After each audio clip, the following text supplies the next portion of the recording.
Chi in bici, chi a piedi, tutti rigorosamente dotati di rumorosissimi barattoli vuoti. In occasione del Battimarzo, tradizione popolare che da sempre si celebra soprattutto nei paesi di campagna il 31 marzo.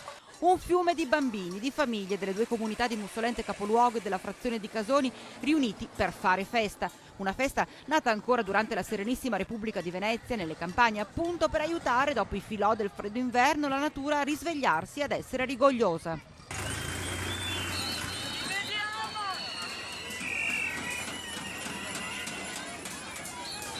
Riunione agli impianti sportivi dove pure il sindaco Cristiano Montanieri è rimasto sbalordito dalla partecipazione all'evento. Una serata straordinaria che ha unito le due comunità di Mussolente e Casoni. Questo è il risultato di una collaborazione, questo è il risultato di far crescere le proprie culture e la propria storia.